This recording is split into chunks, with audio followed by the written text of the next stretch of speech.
میرے محترم بزرگوں دوستو، نماز، روزہ، صدقہ، صلہ رحمی، طاعت و عبادات کے بارے میں عام خیال یہ ہے اور یہی سمجھ کر کرتے ہیں اور کرنا بھی چاہیے۔ یہ آخرت میں کام آنے والے اعمال ہے، ان کی بدولت دار آخرت میں فوز و فلاح، حور و قصور، کامیابی و کامرانی اور ترقیات نصیب ہوں گی۔ قرآن و حدیث سے معلوم ہو رہا ہے نیک اعمال سے آخرت تو بنتی ہی ہے مگر دنیا بھی بنتی ہے، حتیٰ کہ آدمی کی عمر میں اضافہ کر دیا جاتا ہے اور برکت نصیب ہوتی ہے۔ نبی کریم صلی اللہ علیہ وسلم نے ارشاد فرمایا، دعا تقدیر کو بھی بدل دیتی ہے۔ نیکی کرنے سے عمر میں اضافہ ہوتا ہے، نیکی کرنے سے عمر بڑھ جاتی ہے۔ کامل ایمان والوں کو اللہ تعالیٰ سچی عزت عطا فرماتے ہیں۔ ایمان و طاعت کی برکت سے اللہ بلند مراتب عطا فرماتے ہیں۔ طرح طرح کی برکتیں زمین و آسمان سے نازل ہوتی ہے۔ مالی نقصان کا تدارک ہو جاتا ہے اور نعم البدل مل جاتا ہے۔ مقاصد میں آسانی ہوتی ہے، یعنی اللہ تعالیٰ اس کے ہر کام میں آسانی فرما دیتے ہیں۔ فرشتے مرتے وقت جنت اور وہاں کی نعمتوں اور حق تعالیٰ کی رضا کی خوشخبری سناتے ہیں۔ جانور بھی اس سے محبت کرتے ہیں بلکہ اس کی اطاعت کرتے ہیں۔ ایسے بے شمار واقعات ہیں۔ شیخ سعدی علیہ الرحمہ نے بھی ایک آدمی کے شیر پر سوار ہونے کا واقعہ بوسطہ میں لکھا ہے اور یہ نصیحت کی ہے کہ تم بھی اللہ کی اطاعت کرو، پھر ہر چیز تمہاری اطاعت کرے گی۔ مخلوق کے دلوں میں اللہ تعالیٰ اس کی محبت ڈال دیتے ہیں، زمین پر اس کو مقبولیت عطا کی جاتی ہے۔ احکام الہی پر عمل کرنے سے رزق میں اضافہ ہوتا ہے، اضافہ کبھی ظاہری بھی ہوتا ہے، البتہ برکت تو ہمیشہ ہوتی رہتی ہے۔ طاعت میں سکون و اطمینان پیدا ہوتا ہے۔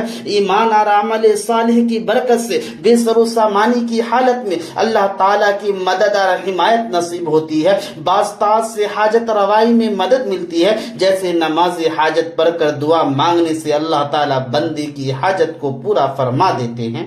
میرے محترم بزرگوں دوستو، نیک عمل سے جہاں ایک طرف فائدے حاصل ہوتے ہیں وہیں مصیبتوں سے نجات بھی ملتی ہے۔ حدیث شریف میں بنی اسرائیل کے 3 آدمیوں کا واقعہ مذکور ہے۔ وہ سفر میں جا رہے تھے، سفر کے دوران تیز بارش ہونے لگی تو یہ لوگ بارش سے بچنے کے لیے پہاڑ کے دامن میں ایک غار کے اندر گھس گئے۔ اتفاق سے پہاڑ کے اوپر سے ایک بہت بڑے پتھر کی چٹان لڑکتی ہوئی غار کے منہ پر آ کر رک گئی، جس سے غار کا پورا منہ بند ہو گیا۔ اب تینوں آدمیوں کو موت کے علاوہ کوئی دوسری صورت نظر نہ آئی تو ایک دوسرے سے کہنے لگے، سب لوگ اپنے اچھے اعمال کے واسطے سے اللہ تعالیٰ سے دعا کرے کہ اللہ تعالیٰ اس مصیبت کو ہم سے دور کر دے۔ اور تینوں آدمیوں نے اپنی پچھلی زندگی پر نگاہ ڈالی۔ ان میں سے ایک نے اللہ سے یہ دعا مانگی، اے اللہ، تجھ کو معلوم ہے میرے ماں باپ بوڑھے کمزور تھے اور میری بیوی تھی اور چھوٹے چھوٹے بچے تھے۔ ان کے گزارے کے لیے میرے پاس ایک روزگار تھا، میں بکریاں چرایا کرتا تھا، ان کا دودھ پہلے اپنے ماں باپ کو پلاتا تھا، اس کے بعد اپنے چھوٹے بچوں اور پھر بیوی کو۔ ایک رات ایسا واقعہ پیش آیا جب میں دودھ دو کر لایا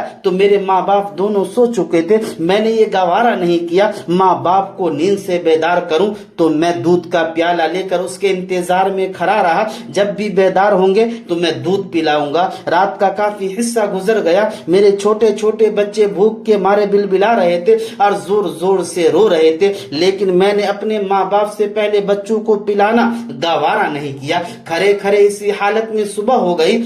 اگر میں نے یہ کام تیری رضا اور خوشنودی کے لیے کیا تھا تو اس پتھر کو ہم سے اتنا ہٹا دیجئے کہ ہم اپنی آنکھوں سے آسمان کو دیکھ لیں۔ چنانچہ پتھر اپنی جگہ سے تھوڑا سا ہٹ گیا۔ اس کے بعد دوسرے نے دعا کی، اے اللہ، تجھے خوب معلوم ہے میں اپنے خاندان کی ایک عورت سے بہت زیادہ محبت کرتا تھا، میں اس سے اپنی خواہش پورا کرنا چاہتا تھا، مگر اس عورت نے یہ شرط لگائی 100 دینار ہوں گے تو خواہش پوری ہوگی۔ میں نے بڑی محنت و مشقت سے 100 دینار کمائے، وہ دینار اسے دے کر جب میں نے خواہش پوری کرنے کے لیے اس سے اوپر بیٹھنے لگا تو اس نے کہا، اللہ سے ڈرو۔ میں نے فوراً اس عورت کو اسی حالت میں چھوڑ دیا۔ اگر یہ کام تیری رضا اور خوش کرنے کے لیے کیا تھا، لہٰذا اس عمل کی برکت سے اس پتھر کو ہم سے اتنا ہٹا دیجیے جس سے یہ غار کا 2/3 کھل جائے۔ چنانچہ اللہ تعالیٰ نے اس پتھر کو اتنا ہٹا دیا کہ غار کا منہ 2/3 کھل گیا۔ اس کے بعد تیسرے آدمی نے دعا کی، اے اللہ تجھے خوب معلوم ہے میں نے ایک آدمی کو اپنے یہاں چند سا غلہ پر مزدوری پر لگایا تھا، جب میں اس کو مزدوری دینے لگا تو اس نے انکار کر دیا، میں نے اس کے غلے کو زمین میں بویا، پھر اسے بڑھایا، پھر اس سے جانور خریدنے شروع کر دیے، چنانچہ جانوروں کی ایک بڑی تعداد ہو گئی اور ان کا ایک چرواہا بھی۔ پھر ایک زمانے کے بعد وہ شخص اپنی مزدوری مانگنے آ گیا تو میں نے ان تمام جانور چرواہے سمیت اس کے سامنے کیے تو اس کو یقین نہیں آیا، کہنے لگا آپ مجھ سے مذاق کرتے ہیں؟ میں نے کہا یہ مذاق کی بات نہیں ہے، یہ سب تیرے ہیں۔ وہ تمام جانور چرواہے سمیت لے کر چلا گیا۔ اے اللہ اگر یہ کام میں نے تیری خوشنودی کے لیے کیا ہے تو اس چٹان کو غار کے منہ سے بالکل ہٹا دے۔ چنانچہ اللہ تعالیٰ نے اس چٹان کو غار کے منہ سے بالکل ہٹا دیا اور